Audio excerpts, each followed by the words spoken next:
And this was, listen, all drunk driving's bad. You know, a .11 at 1:30 in the morning coming home from the bar is bad. It's a crime. We sentence plenty of those. .17 in the middle of the afternoon when everybody's out and about for their day. Or somebody already on probation for drunk driving. Well, that's a whole nother level of problems in the public. So imagine somebody out in the public going about their day, going to the grocery store. They get hit by a drunk driver. They find out that drunk driver's on probation for drunk driving. What's up, guys? Welcome back to Dog Eat Dog Court TV. Today we have a case that's the definition of some people never learn. This defendant was already on probation for a drunk driving. Surprise, surprise, he gets caught again.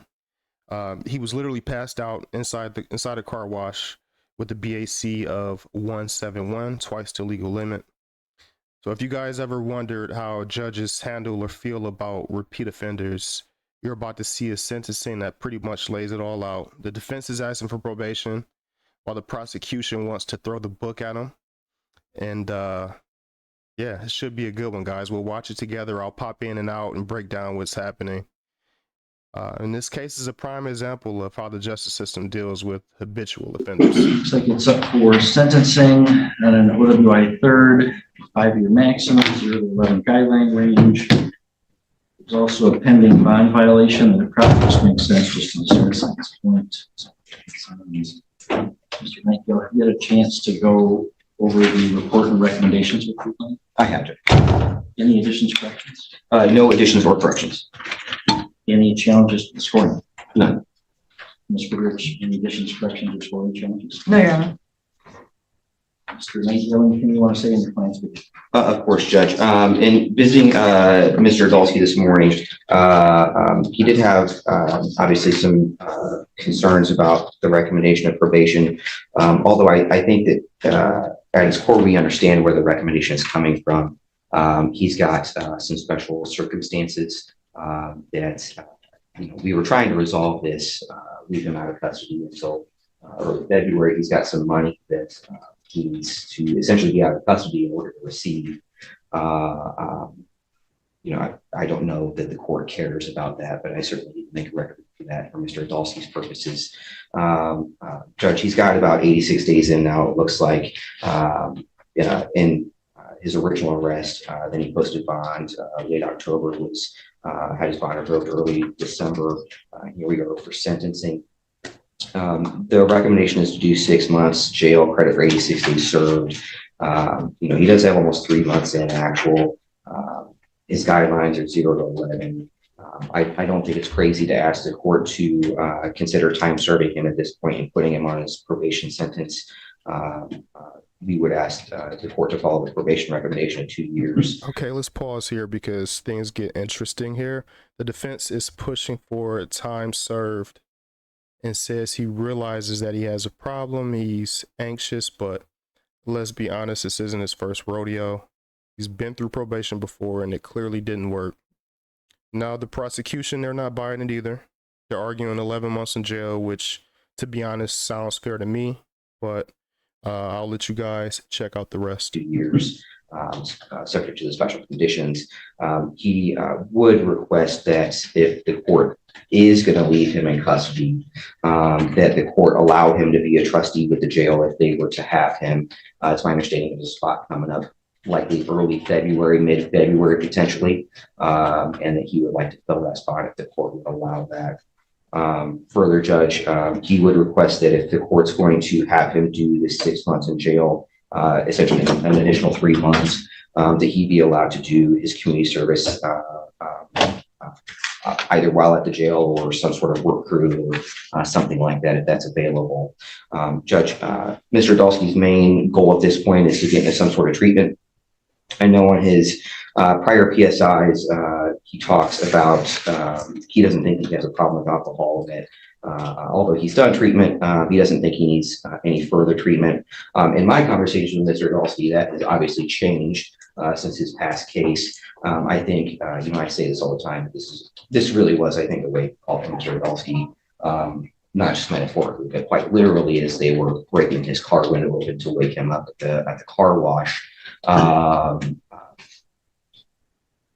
I don't think, and I think Mr. Idolski acknowledges now that if he did not have an alcohol problem, we would not be in this situation. And so he's asking to go to treatment. I did not line that up yet because of the recommendation. If that's a possibility, he would love to do this as part of probation. Judge, Mr. Idolski is an able-bodied individual. He can get employment, has been gainfully employed in the past. I think once he works through this treatment issue, that he looks forward to resuming that employment and to finishing his probation successfully. I do believe he's completed probation successfully in the past. And so I do think that he would be a good candidate for this case now. And so, Judge, we're going to ask the court to time serve him with his 86 days of credit, have him start his probation now so he can get out, get that money, and get to treatment. Thank you. Mr. Idolski, you don't have to say anything today, but it is allowed. Is there anything you want to tell me? Yes, Your Honor. I just want to apologize for taking time in the court. I was here anyway, Mr. Idolski. Okay. If I didn't have your case, where do you think I'd be? Sitting right here. So, Sitting right here anyway. yeah. So, you know how much of my time you've taken up? None. I'm here anyway. Well, there's not. There's other problems beyond my time. Yeah. What do you think those problems are? My alcohol, my substance use, and that Who do you think that affects maybe more than me? well, not just me, my family, the public. I certainly understand that, and definitely I'm anxious to move forward in doing something about that. This is not where I plan to be at this point in my life. And as he'd said, definitely a wake-up call for me to realize that things need to change, and that's certainly my goal. I've been doing the AA in here, and definitely going to try to continue with counseling and the AA on it when I'm out. So I would like to be part of the community and not a problem for it. Thank you, Mr. Idolski. Ms. Goodrich, recommendations from people? Yes, Your Honor, thank you. We're here because on September 19th of 2024 at 2:48 in the afternoon, the defendant was reported to be passed out in his vehicle inside a car wash bay. Defendant was unable to be woken up despite the repeated attempts of the officer to knock on the windows. An entry had to be made by breaking the rear passenger window. Defendant eventually did wake up and admitted to drinking several beers at home and then driving to the car wash, where he had another half beer in the vehicle. Defendant was at .171. The defendant is 57 years old. He has 1 felony and 7 misdemeanors. In 2006, he got his first drunk driving. He with OWI, endangering a person. He was given 12 months suspended jail. In 2024, he was given a second drunk driving. He was given 105 days in jail with an additional 15 for violating his probation because of this offense. He was on probation in Osceola County for felonious assault and drunk driving when he received this drunk driving. He's currently unemployed with the GED. The plea agreement was for sentencing within the guidelines and to pay the OWI reimbursement of $59.74. The PSI recommendation is 6 months jail with 2 years probation. The people at this time recommend top of the guidelines of 11 months jail, which does still follow the plea agreement.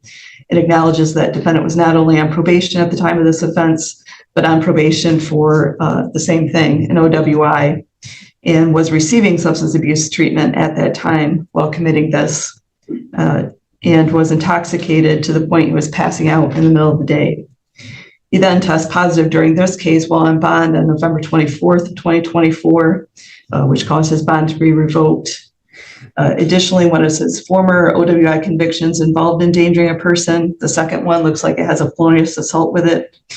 This creates a concern that he is a risk of public safety to the community and not likely to succeed on probation. Thank you.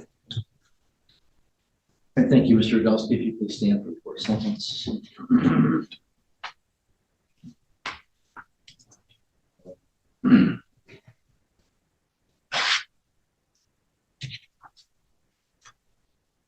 Mr. Idolski, the advisory guidelines are 0 to 11 months. There there's a sentence agreement for me to stay within those guidelines. You're on probation for drunk driving and drive drunk in the middle of the day, high BAC, passed out.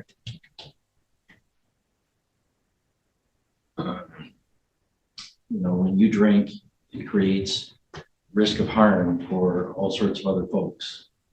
Your prior drunk driving convictions are also coupled with circumstances that are higher risk. And this was, listen, all drunk driving is bad.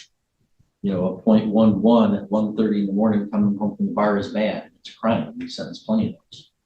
.17 in the middle of the afternoon when everybody's out and about for their day, or somebody already on probation for drunk driving. Well, that's a whole nother level of problems in the public. So imagine somebody out in the public going about their day, going to a grocery store. They get hit by a drunk driver. They find out that drunk driver's on probation for drunk driving. Really? You're on probation for drunk driving, and that's what you're doing. I think your attorney is a smart guy, and that's why you've got a plea agreement to stay within that guidance. He's right. It's not crazy to ask for a time served. It's not crazy. There's reasons to ask for that. But where you're on probation for drunk driving and drunk driving under these circumstances, I'd be thinking about whether to exceed those guidelines. I'm not saying for sure that I would. I'd give it a lot of thought. Sure. Because me putting you on probation for drunk driving, how much confidence do you think I have sitting here that you're going to do well on that probation? Not a lot. You were already on probation for drunk driving. It didn't work. So I'm going to do the same thing and cross my fingers and hope it works this time around. What's different? Why will it work this time around, Mr. Evans? All I can say is that, I know, look at this, again, I'm thankful that no one was hurt. There was no accidents. I just know that I need to change my life for myself and obviously for the general public. But that's all I can say is I know that I need treatment and to make changes in my life. All right. Well, Mr. Adolski, I'm going to place you on probation for 24 months as recommended, subject to the terms and conditions listed on pages 2 and 3 in the pre-sentence report. Highlighting some of those, you have to complete substance abuse treatment when referred by your agent. You do have to do the 60 days community service. Seek and maintain full-time employment. It's a crime victims assessment of $130, court costs of $350, OUIL reimbursement of $59.74, $68 in state costs, a monthly supervision fee, and I have to agree with the prosecutor and place you in the Sheboygan County Jail for 11 months, the top end of the guidelines, with credit for 86 days previously served. However, I will say in the judgment sentence that you may participate in community corrections, CBT, and trustee programming at the jail to turn jail. You can file you're eligible for early discharge from probation at the halfway point if you've successfully completed all its terms. We're going to hand you a piece of paper explaining that. You can file an appeal if you wish to the Court of Appeals. If you want a lawyer, you'd have to ask me within 6 months. We're going to give you some paperwork to explain those appeal rights and ask you for initial one copy of it. The other one you fill out if you want an appeal. And within 24 hours of the release, you have to contact your agent, probation agent. And like I say, let the jail administrator know I did approve you for the trustee program if they determine. All right, any questions for me, sir? No, you're better. All right, good luck to you. Thank you. Okay, guys, there you have it. The judge did not go easy on him. 11 months in jail, probation, community service, mandatory substance abuse treatment, and honestly, it's probably the best outcome for everyone. This case is definitely an example of why DUI offenders are such a huge danger, especially when you think about the judge pointing out the fact that, this isn't some guy leaving the bar that had a little bit too much to drink at 3 a.m., which is obviously bad enough. But this is a guy who is on probation for DUI, and in the middle of the day is more than twice the legal limit. This is somebody that not only needs help, but is a danger to everyone around them in the community. But you guys let me know what you think in the comments below. Like, share, subscribe, and yes, this is how we're doing videos moving forward. Thanks, guys. To the next one.